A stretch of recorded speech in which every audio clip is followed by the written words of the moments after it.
அனைவருக்கும் வணக்கம் மக்களே. இந்த ஒரு வீடியோவில் நம்ம எதை பற்றி பார்க்க போகிறோம் அப்படின்னா, எல்லாருமே ஃபோட்டோலே தம்ப்நெயிலே டைட்டிலே பார்த்துருப்பீங்க. இந்த ஒரு வீடியோ வந்து ரொம்ப ரொம்ப பயனுள்ளதாகவே இருக்க போகுதுங்க. ஏன் அப்படின்னு சொல்கிறேன் அப்படின்னு கேட்டிங்கன்னா, ரேஷன் அட்டைகள், அதாவது இந்த 3 வகை ரேஷன் அட்டை வைத்திருக்கக்கூடிய அனைத்து ரேஷன் அட்டைதாரர்களுக்கும் 3 முக்கியமான திடீர் அறிவிப்புகள் கொடுத்திருக்கிறாங்க. இந்த அறிவிப்புகளை பொறுத்த வரைக்கும் நீங்க கட்டாயம் நீங்க இதெல்லாம் பண்ணியே ஆகணும். அப்பதான் இந்த ரேஷன் அட்டைகள் கண்டிப்பா இதை வந்து எலிஜிபிள் அப்படின்னு சொல்லியிருக்கிறாங்க. அது மட்டும் இல்லாம இந்த விஷயத்த நீங்க வரக்கூடிய மே 31க்குள்ள நீங்க இதை பண்ணல அப்படின்னா கண்டிப்பாக உங்களுடைய ரேஷன் அட்டைகள் செல்லாது என்பதற்கான அப்டேட் கொடுத்திருக்கிறாங்க. சரிங்களா? ஸோ என்ன அப்படின்னு கேட்டீங்கன்னா, ரேஷன் அட்டைகள்ல வந்து பாத்தீங்கன்னா அப்டேட் பண்ணணும். ஓகேங்களா? ஸோ ரேஷன் அட்டைகளை நம்ம எப்படி அப்டேட் பண்றது, என்னென்ன டாக்குமெண்ட்லாம் தேவைப்படும் அப்டேட் பண்றதுக்கு, அதற்கான முழு அப்டேட் பார்க்க போறோம். அதை தொடர்ந்து ரேஷன் அட்டை வைத்திருக்கக்கூடிய அனைத்து நபர்களுக்கும், சரிங்களா, மகளிர் உரிமை தொகை ஆல்ரெடி எல்லாருமே வந்து வாங்கிட்டு இருக்கிறாங்க.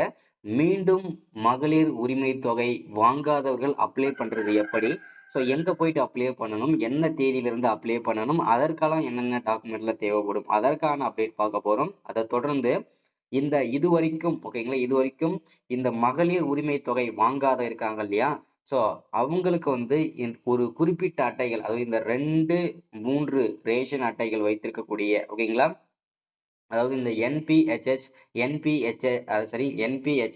பிஹெச்ஹெச் மற்றும் ஏஏஒய் இந்த 3 ரேஷன் அட்டை வைத்திருக்கக்கூடிய நபர்களுக்கு மாதம் ரூபாய் 4000 உதவித்தொகை வழங்க போவதாகவும், அது வந்து யார் யாருக்கு கிடைக்க போகிறது என்பதற்கான முழுமையான அப்டேட் தான் இந்த ஒரு வீடியோல நம்ம பார்த்து தெரிஞ்சுக்க போறோம். ஸோ இது எல்லாமே நம்ம பார்த்து தெரிஞ்சுக்கிறதுக்கு முன்னாடி நமது கவர்மெண்ட் ஜாப் டெய்லி அப்டேட் சேனலுக்கு இப்பதான் நீங்க ஃபர்ஸ்ட் டைமா முதல் முறையா நமது சேனலை பாக்குறீங்க, நம்ம வீடியோவை பாக்குறீங்க அப்படின்னா மறக்காம சப்ஸ்கிரைப் பண்ணிட்டு பக்கத்துல இருக்கிற பெல் பட்டனை கிளிக் பண்ணி ஆல் என்ற ஆப்ஷன்ல போட்டு வச்சுக்கோங்க. அப்போதான் நம்ம போடக்கூடிய அரசு துறையில இருந்து வரக்கூடிய எல்லா விதமான கவர்மெண்டோட ஜாப்ஸா இருக்கட்டும், அப்டேட்ஸா இருக்கட்டும், நோட்டிபிகேஷனாக இருக்கட்டும், எதுவாக இருந்தாலும் சரி நீங்க உடனுக்குடனே நமது சேனல்ல ஈஸியாவே துல்லியமாவே தெரிஞ்சுக்க முடியும். சரிங்களா? ஸோ அது மட்டும் இல்லாம உங்களுடைய ஃப்ரெண்ட்ஸ், ரிலேட்டிவ்ஸ், கான்டாக்ட்ல இருக்கிறவங்க எல்லாருக்குமே ஷேர் பண்ணீங்கன்னா ரொம்ப ரொம்ப ரொம்ப பயனுள்ளதாவே இருக்க போகுதுங்க. சரிங்களா? ஸோ அது மட்டும் இல்லாம வீடியோ பார்க்குற ஒவ்வொருத்தரும் மறக்காம நீங்க லைக் பண்ணிட்டு பாருங்க. ஏன்னா நீங்க பண்ற ஒவ்வொரு லைக்குக்கும் அடுத்தடுத்த வீடியோஸ் நமக்கு தொடர்ந்து கொடுக்கறதுக்குமே, தொடர்ந்து போடுறதுக்குமே நமக்கு ஒரு சின்ன ஒரு மோட்டிவ் கிடைக்கும். ஸோ அதுக்காக தான் முடிஞ்ச அளவுக்கு எல்லாருமே வீடியோவை லைக் பண்ணிட்டு வீடியோவை முழுமையா பாருங்க. சரிங்களா? சரி, ஓகே, வாங்க வீடியோக்குள்ள போயிட்டு இதற்கான முழுமையான அப்டேட் என்னன்றத பார்க்கலாம். ஃபர்ஸ்ட் நம்ம வந்து இந்த ரேஷன் கார்டுல அப்டேட் பத்தி பார்ப்போம். அடுத்ததா உதவித்தொகையை பத்தி பார்ப்போம். அடுத்தது கடைசியா வந்து பாத்தீங்கன்னா நம்ம இந்த 4000 உதவித்தொகை வந்து யாருக்கு கிடைக்க போகிறன்றத தெளிவா ஒன் பை ஒன்னா பார்ப்போம். ஃபர்ஸ்ட் வந்து இந்த ரேஷன் அட்டைகளை பத்தி அப்டேட் பார்ப்போம். ஃபர்ஸ்ட் 15 நாட்களில், ஓகேங்களா, 15 நாட்களில் புதிய ரேஷன் கார்டு விண்ணப்பம் ஏற்படுகிறதா, அமைச்சர் சக்கரபாணிக்கு வேண்டுகோள் அப்படின்னு சொல்லிட்டு ஒரு முக்கிய தகவல் கொடுத்திருக்கிறாங்க. சோ அதற்கான அப்டேட் பார்ப்போம். புதிய ரேஷன் கார்டு 15 நாட்களில் கொடுக்கப்படுகிறது என அமைச்சர் சக்கரபாணி திண்டுக்கல்லில் கூறியுள்ளார். ஆனால் அவருக்கு ரேஷன் கார்டாக காத்திருப்பவர்கள் வைத்திருக்கும் முக்கிய வேண்டுகோள் என்ன தெரியுமா அப்படின்றத அப்டேட் கொடுத்திருக்கிறாங்க. அடுத்தது, அமைச்சர் சக்கரபாணி திண்டுக்கல்லில் நடைபெற்ற அரசு நிகழ்ச்சியில் கலந்து கொண்டு புதிய ரேஷன் கார்டு 15 நாட்களில் கொடுக்கப்படுவதாக தெரிவித்திருக்கிறாங்க. சோ இது ரொம்ப ரொம்ப மகிழ்ச்சிகரமான தகவல். ரேஷன் கார்டு குட் நியூஸ் என்னன்னு கேட்டீங்கன்னா, புதிதாக சுமார் 20 லட்சம் குடும்ப அட்டைகள் வழங்கப்பட்டுள்ளதாகவும் அமைச்சர் சக்கரமணி தெரிவித்துள்ளார். புதிய குடும்ப அட்டை கோரி விண்ணப்பிப்பவர்களின் விண்ணப்பங்கள் தகுதியாக இருந்தால் உடனடியாக நடவடிக்கை எடுக்கப்படும் என தெரிவித்திருக்காங்க. ஓகேங்களா? ஆனால் அமைச்சர் சக்கரபாணிக்கு புதிய ரேஷன் கார்டு விண்ணப்பிப்பது 1 வருடத்திற்கும் மேலாக காத்திருங்கள் ஒரு சில கோரிக்கை வைத்துள்ளனர். புதிய ரேஷன் கார்டு விண்ணப்பங்கள் மீது அதிகாரிகள் தீர விசாரித்து தகுதியான நபர்களுக்கு ரேஷன் கார்டு கொடுக்க வேண்டும் என்பதில் மாற்று கருத்தில்லை. இந்த விசாரணைக்கு 15 நாட்கள் என்ற மிக குறைவான காலத்தை அதிகாரிகள் எடுத்துக்கொள்வது சிறப்பான துரிதமான நடவடிக்கையே அப்படின்றத மென்ஷன் பண்ணி சொல்லியிருக்கிறாங்க. ரேஷன் கார்டு அப்டேட் இதுதான் எல்லாருமே எதிர்பார்த்தது. குறைந்தபட்சம் 1 மாதங்கள் அல்லது 2 மாதங்கள் கூட எடுத்து புதிய ரேஷன் கார்டு விண்ணப்பங்கள் மீது பரிசீலிக்கலாம். முழு விசாரணைக்கு பிறகு ரேஷன் கார்டு கொடுக்கலாம் அப்படின்றத மென்ஷன் பண்றாங்க. அடுத்ததா, ஆனால் ஒரு வருடம் காக்க வைப்பது என்பது இன்னும் நடைமுறையில் நடந்து கொண்டிருக்கிறது. குறிப்பாக ஆன்லைன் விண்ணப்பதாரர்கள் பல மாதங்கள் காக்க வைக்கப்படுகின்றன அப்படின்றத மென்ஷன் பண்ணி சொல்லியிருக்கிறாங்க. சரிங்களா?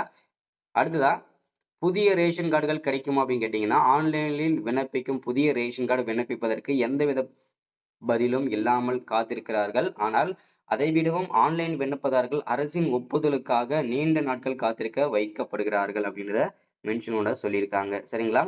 ரேஷன் கார்டு விண்ணப்பிப்பது 1 வருடம் வரை காத்திருக்க வேண்டுமா என்பதை அமைச்சர் சக்கரபாணி அவர்கள் கவனத்தில் கொண்டு அத்தகைய விண்ணப்பங்கள் மீது உரிய நடவடிக்கை விரைந்து எடுக்க வேண்டும் பொதுமக்கள் கோரிக்கை வச்சிருக்காங்க.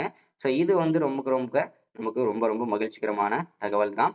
ஸோ இதை தொடர்ந்து வந்து பாத்தீங்கன்னா நம்ம வந்து பார்க்க போறது என்னன்னா இந்த ரேஷன் கார்டோட அப்டேட். ஓகேங்களா? இந்த ரேஷன் கார்டு அப்டேட்டை பொறுத்த வரைக்கும் என்ன பண்ணணும் அப்படின்னு கேட்டீங்கன்னா எல்லாருக்குமே தெரியும். இப்போ வந்து பாத்தீங்கன்னாக்க ரேஷன் கடைகள் அதாவது கூட்டுறவு கடைகள்ல வந்து அரிசிகள் வந்து பற்றாக்குறை ஏற்பட்டுட்டு வந்துட்டு இருக்கு ஒரு சில மாதங்களாக.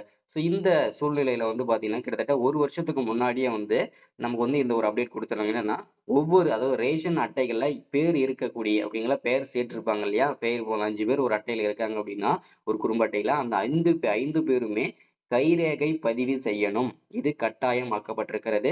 இது எதற்காக அப்படின்னு கேட்டீங்கன்னாக்க இப்போ வந்து நிறைய பேருக்கு தெரியும் வெளிநாடுகளுக்கு போயிட்டு செட்டில் ஆனவங்களோ இல்ல வந்து இறந்தவங்களோ அவங்க பேர் வந்து பாத்தீங்கன்னா நீக்காமலேயே வந்து பாத்தீங்கன்னாக்க இந்த அரிசி எல்லாமே வாங்கிட்டு இருக்கிறாங்க. இதனால வந்து அரசுக்கு நிறைய வந்து இழப்புகள் ஏற்பட்டுட்டு இருக்கின்ற காரணத்தினால இதை என்ன பண்ணியிருக்காங்க அப்படின்னு பாத்தீங்கன்னாக்க அட்டையில் இருக்கக்கூடிய அனைத்து நபர்களுமே கைரேகை பதிவு செய்யணும்.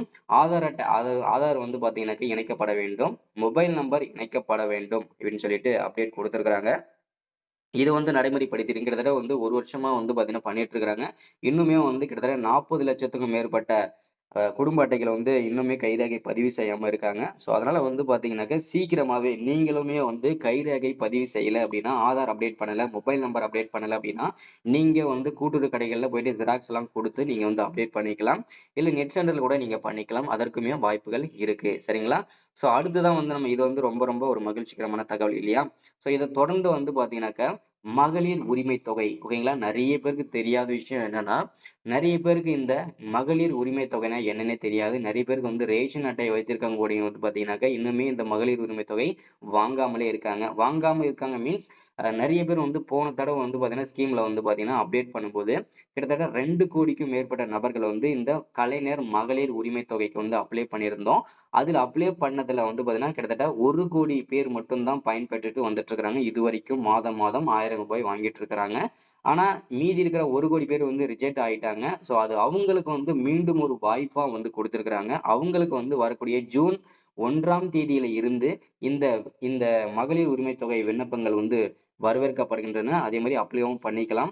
அப்ளை பண்ற அனைவருக்குமே ஓகேங்களா முதல் மாதமே மாதம் ரூபாய் 4000 உதவித்தொகையாக வழங்கப்படும். இது வந்து புதிதாக செலக்ட் ஆன நபர்களுக்கு மட்டும்தான் ஓகேங்களா? புதுசா இப்ப அப்ளை பண்றவங்களுக்கு மட்டும்தான் இந்த உதவித்தொகை வழங்கப்படும் என்று எதிர்பார்க்கப்படுகிறது.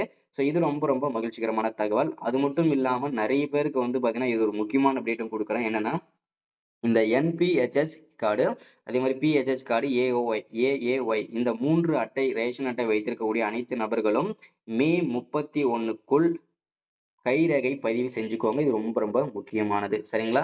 இதுதான் இன்னைக்கான வீடியோல அப்டேட் கொடுத்திருக்கிறது. மறக்காம சப்ஸ்கிரைப் பண்ணுங்க, லைக் பண்ணுங்க, ஷேர் பண்ணுங்க. அடுத்த ஒரு முக்கியமான வீடியோல அப்டேட்ல சந்திக்கலாம். தேங்க்யூ.